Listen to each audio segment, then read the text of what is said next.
Welcome to DDReg Knowledge Capsule. And, right now, literally as we speak, there are just millions of safety data points bouncing all across the globe. Oh, absolutely. Millions. Right. Like from a rural clinic in Tokyo straight to some massive server farm in Frankfurt. And I think what's fascinating is that every single time you pop an aspirin for a headache or, you start a brand new prescription, you are actually interacting with one of the most intense, unforgiving administrative machines on planet Earth. Yeah, it really is just an absolute juggernaut of a system. I mean, I think most people assume that drug safety that it ends when the clinical trials are over, you know? Right. You get the FDA stamp of approval and everyone just goes home. Exactly. But in reality, the exact moment a drug hits the open market, an entirely new, incredibly massive surveillance operation just boots right up. And today's deep dive is really getting into the blueprint of that specific surveillance operation. We're looking at a pretty comprehensive guide by DDReg Pharma. It's called Writing Effective Pharmacovigilance Standard Operating Procedures. Or PVSOPs, as you'll hear them called constantly. PVSOPs, right. So our mission today is to unpack how these, and let's be honest, very dense behind-the-scenes documents actually encode heavy global legal obligations into the daily routines of thousands of employees. We want to really understand how the pharmaceutical industry manages this absolute river of data to keep you, the patient, safe. Because to really grasp the stakes here, you have to look at PVSOPs as the literal backbone of a pharmaceutical company's right to exist.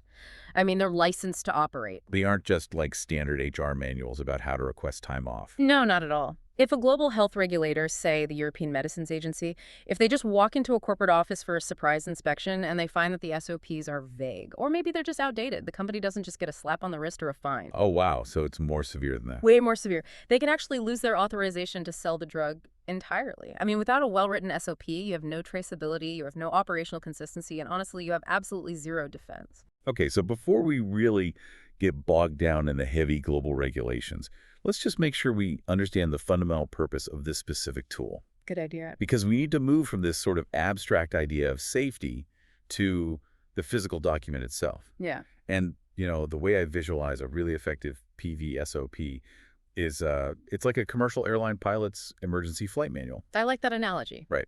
Imagine you're at 30,000 feet and suddenly an engine warning light just starts flashing red. Well, the pilot definitely doesn't pull out a blank piece of paper to just, brainstorm some creative solutions. Exactly. That is really not the time to trust your gut. You want that pilot pulling out a heavily tested, rigorous, step-by-step protocol. Right. And in pharmacovigilance, when a company suddenly detects, say, a huge spike in severe adverse reactions to a drug, they need that exact same level of mechanical precision, a protocol that just entirely eliminates guesswork. Yeah, the flight manual analogy works perfectly, but I'd add one major caveat to it. What's that? A pilot is usually flying one plane at a time, right? But a pharmacovigilance department is effectively monitoring thousands of flights simultaneously. Oh, wow. Yeah. And they're doing it in different weather conditions across different continents. So that is why well-written is just the critical metric here. These documents have a monumental translation task. What do you mean by translation task? Like Yeah. literally translating languages? Well, sometimes, yes, but mostly, I mean, translating massive, incredibly dense legislation from governments all around the world. The SOP has to distill all of that legal jargon down into a very clear, actionable workflow for, say, a data entry clerk working on a Tuesday morning. I see. Because the person who's actually typing the patient's symptoms into the database, they aren't spending their weekend reading parliamentary legislation from the EU. No, and they shouldn't have to. The SOP takes that massive legal burden entirely off the everyday employee. And, it's also the ultimate safety net for the heavy hitters in the industry, too. The DDReg guide talks extensively about roles like the MAH. Yeah, the marketing authorization holder. Right. Which is essentially just the company that owns the drug. And it also talks about the QPPV. Oh, let's pause on QPPV for a second. For the listener who isn't, deep in the weeds of European drug regulations, who exactly is that person? So QPPV stands for the Qualified Person for Pharmacovigilance. In the European Union, the law actually requires every single pharmaceutical company to have one specific human being who is personally and legally responsible for the entire safety profile of all the company's products. One Yeah. person. That is a massive burden to put on one individual. It's a huge burden. And, India has a very similar concept in their recently updated 2024 PVPI guidelines. They call it a Pharmacovigilance Officer in Charge, or PVOI. Right. And for these leaders, writing an airtight SOP, it isn't just administrative busy work, it is literally their armor. Okay, so let's talk about pressure testing that armor then, because the internal company documents, they are entirely driven by these external global watchdogs. And the source material actually outlines the regulatory timelines these companies have to hit. And frankly, looking at these numbers, it sounds like an absolute administrative nightmare. Well, the timelines are definitely designed to be unforgiving because, patient risk doesn't really wait for a convenient time to strike. Let's actually walk through the numbers so people understand. For the US FDA, a company has 15 calendar days to report a serious and unexpected adverse event. Right. And then the EU requires serious individual case safety reports, or ICSRs, to be submitted within 15 calendar days as well, though they do give 90 days for non-serious events. But I really have to push back on the mechanics of this here. Go for it. 15 calendar days explicitly includes weekends and bank holidays. It does. So if a doctor emails a drug company about some life-threatening patient reaction at, 11 p.m. on Christmas Eve, the clock is actually ticking while the entire office is closed for the holidays. How does a massive corporate bureaucracy process a complex medical event in a few days without just descending into complete chaos? Yeah, that specific scenario, the Christmas Eve email, that is precisely why the concept of day zero is the beating heart of any modern SOP. Day zero. Day zero. Because regulators, they just do not care about your company holiday schedule.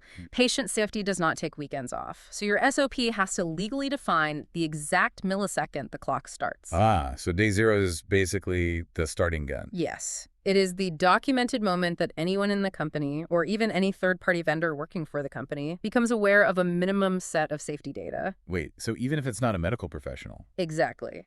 If a pharmaceutical sales rep just casually hears about an adverse reaction at a dinner party on a Saturday night, day zero might start right then and there. Wow. And if your SOP is even slightly vague about how day zero is captured, routed, and recorded, an inspector will tear your entire system apart. I can imagine. Yeah. The EMA's Good Pharmacovigilance Practices, or GVP, they explicitly demand a highly controlled, fully documented system just for case management.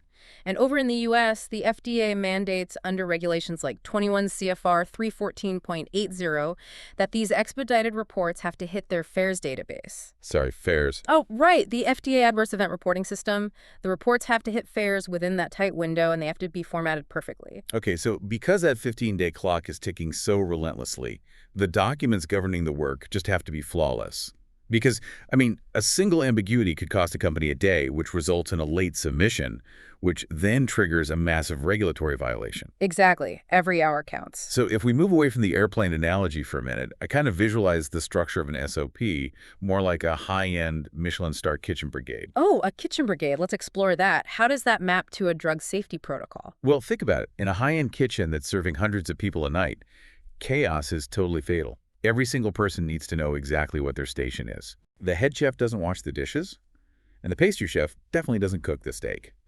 And in an SOP, that is your roles and responsibilities section. That's a great comparison. The guide specifically mentions something called RCI assignments, defining exactly who is responsible, accountable, consulted, and informed for every single task. Because you really can't have two case processors just assuming the other one is handling that Christmas Eve adverse event report. No, you definitely can't. The classic, "oh, I thought you were doing an" excuse really doesn't fly with a federal health regulator. If the SOP doesn't explicitly state the exact job title responsible for triage, the whole system fails. Right. But the structure actually goes much deeper than just assigning roles. You also need a clearly defined scope, like what specific products and geographical regions does this document actually cover?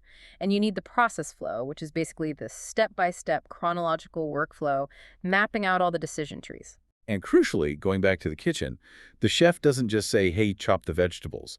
They say, use this specific Japanese knife and cut them to exactly this millimeter. Nice. And in the SOP, those are the data standards. The guide talks a lot about the need for precise, controlled terminology. It brings up terms like med-dry and E2BR3. Right. And here's where your kitchen analogy really shines. Imagine you have a French chef asking for an aubergine, and an American sous chef is just running around looking for an eggplant. The whole kitchen just halts. Exactly. Now apply that to global pharmacovigilance. You might have a doctor in Japan reporting a rapid heartbeat and a doctor in Brazil reporting tachycardia. Oh, I see. They mean the same thing, but the words are different. Exactly. That is where MADRA comes in. It stands for the Medical Dictionary for Regulatory Activities. It's essentially the universal standardized language that ensures every single regulator and data processor on Earth is talking about the exact same medical concept. That makes a ton of sense. It removes all the ambiguity. And what about that other one? E2BR3? E2BR3. Yeah, that is essentially the universal digital envelope. Okay. It's a highly specific data architecture standard used to electronically transmit these safety reports between the pharma companies and the government regulators. Your SOP must dictate exactly how the data is coded into MedDRA and then mapped directly into that E2BR3 format. And if you don't use that format, If you format the digital envelope wrong, the regulator's computer system just automatically rejects it. It won't even go through. wow. And, the part of the SOP structure that really caught my eye in the DDReg guide wasn't actually the main body of the text. It was the annexes. Yes, the annexes are where the theory actually meets the reality on the ground. Right, because the main SOP provides the overarching rules of the kitchen, but the annexes provide the actual physical tools the worker uses at their station. Precisely. We are talking about step-by-step checklists, email templates, complex flowcharts, and standardized case handling forms. Actually, including a visual timeline table right there in the SOP annexes is one of the most effective ways to boost operational clarity. So if this is our kitchen, what are the core recipes? Because the guide mentions several mandatory SOP that every single PV system is required to have in its cookbook. Yeah, there is a very specific suite of core procedures. The heaviest lift for most companies is usually ICSR case management. And ICSR is the individual patient reports. Correct. It handles the daily intake, the triage, the narrative writing of those individual patient adverse events. But then you also have signal management. Let's dig into signal management for a second, because just from the name, it sounds like looking for a needle in a haystack. It absolutely is. A signal is essentially just a new potential risk. So maybe a drug has been on the market safely for 5 years, but suddenly the system detects this subtle pattern of patients reporting, say, liver enzyme changes. Okay. The signal management SOP, which, by the way, has to align with GVP Module IX in Europe, that document dictates exactly how data analysts query the database, how they validate whether this pattern is actually real or just a statistical anomaly, and ultimately how they decide if they need to warn the public. Wow, so it's really the detective work of the whole operation. It is. The guide also mentions something called aggregate safety reporting. What's that? Well, regulators don't just want those one-off emergency alerts. They want comprehensive periodic summaries of a drug's entire safety profile, looking back over months or even years.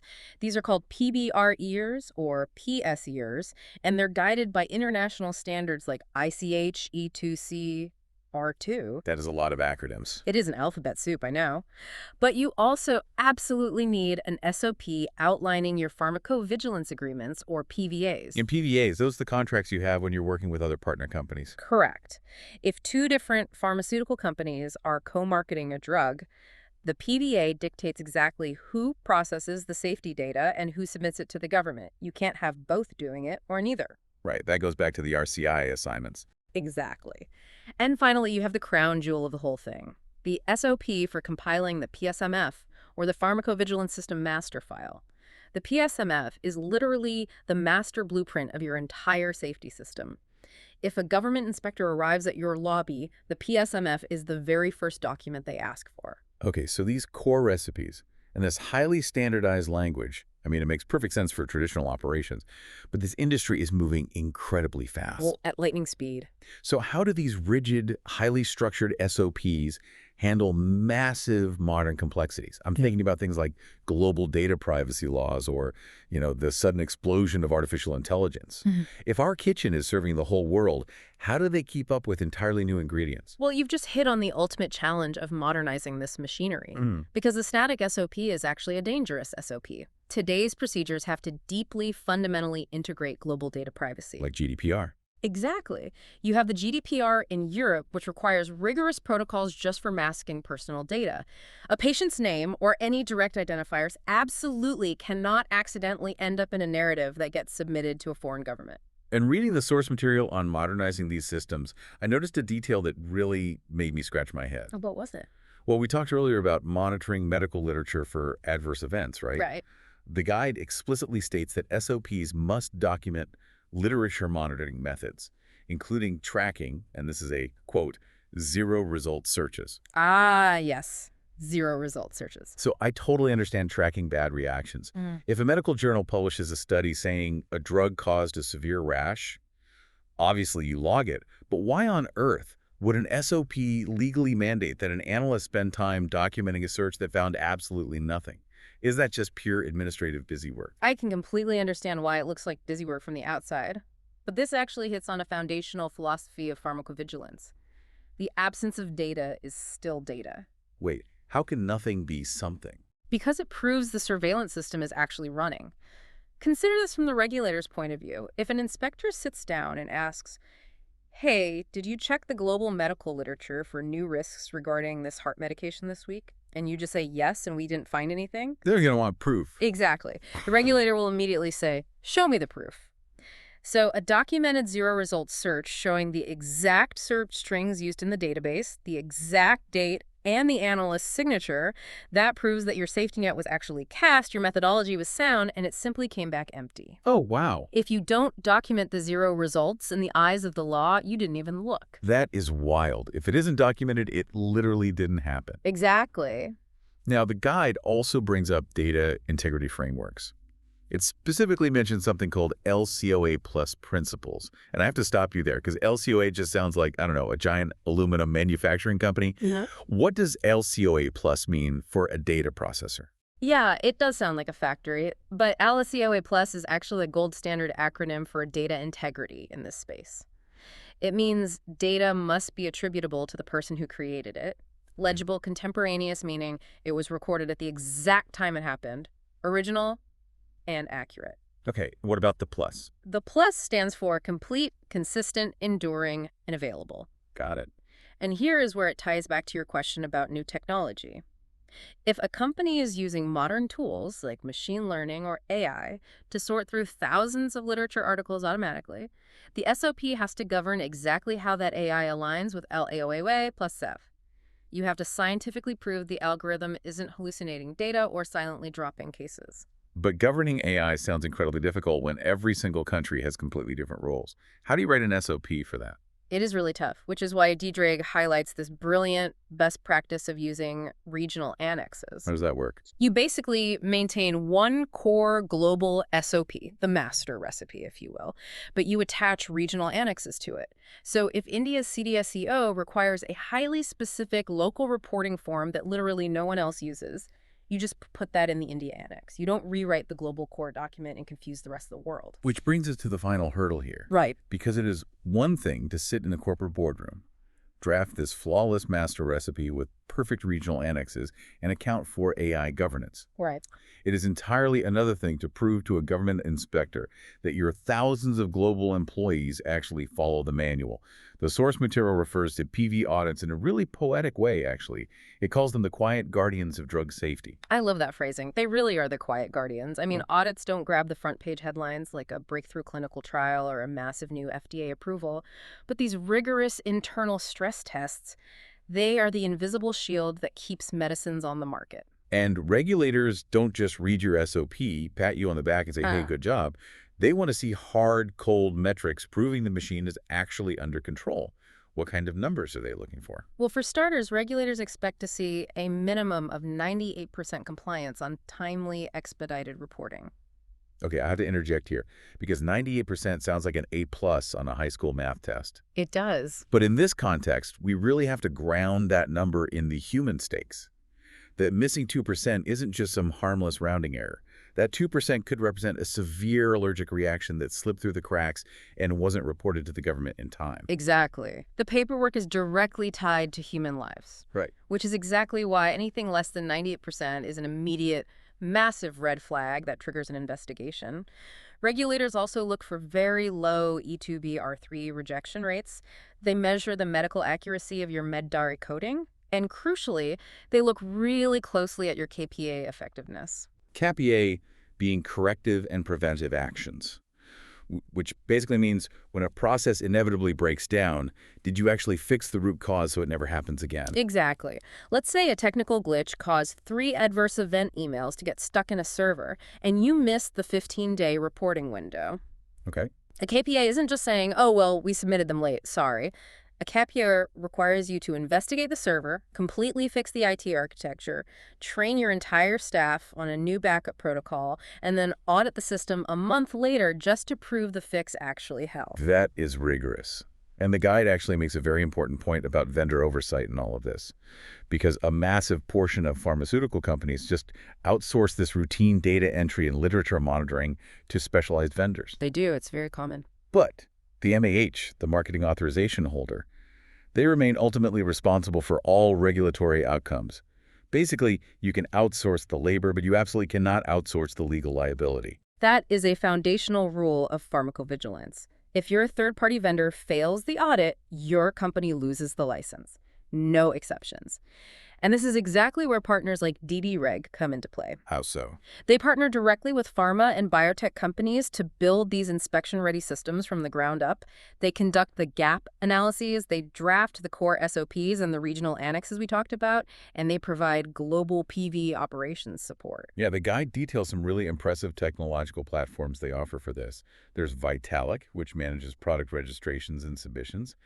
And then there's RegIntel. Right, RegIntel is fascinating. It's an AI-powered regulatory intelligence platform that literally tracks changing legislation across more than 120 global agencies, which honestly, trying to manually track the daily legislative changes of 120 different countries sounds mathematically impossible for a human team. It is impossible. You absolutely need technology to scale compliance at that level.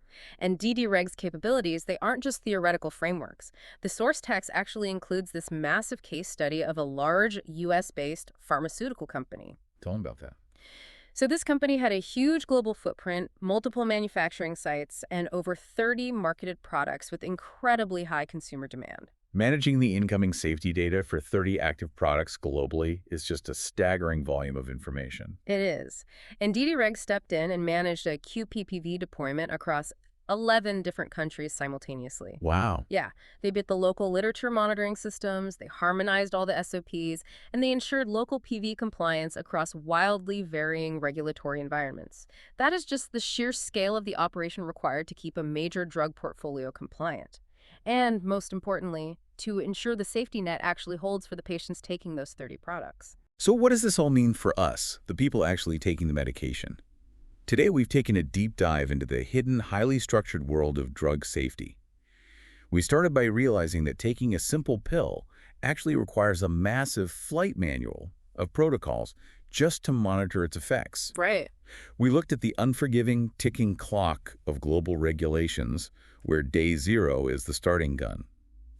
We broke down the kitchen brigade anatomy of a perfect SOP, translating really complex data into universal languages like med-DRA. And we explored how metrics, zero-result searches, LSEOA plus data integrity, and modern tools keep this incredibly complex system running smoothly. All guarded quietly by rigorous audits. It really is a massive, invisible infrastructure. Thousands of professionals are working globally every single day just to protect public health. It is truly remarkable. But before we wrap up, I want to leave you, our listener, with a specific sort of provocative thought to mull over or explore on your own. Let's hear it. Well, we talked about how pharmaceutical companies are increasingly being forced to write AI and machine learning governance into their modern pharmacovigilance SOPs. Right, because of all the new tools. So imagine this near-future scenario. If an automated algorithm is given the primary responsibility for validating adverse events, and that AI just hallucinates, or maybe it fails to detect a really critical safety signal hidden in the data, who is ultimately held responsible by the regulators? Oh, that's a tough one. Right. Is it the third-party software vendor who actually built the AI? Is it the AI itself somehow? Or does the full, crushing weight of the law fall squarely on the pharmaceutical company that signed the SOP? That is the multi-million-dollar question that the global industry is going to have to answer very, very soon. It really makes you think differently about all the automated systems running behind the scenes. Well, thank you for joining us on this deep dive. The next time you open a medicine cabinet, remember that you are not just trusting the chemistry in the bottle, you are trusting the flight manual. Keep questioning those hidden systems that keep our world safe.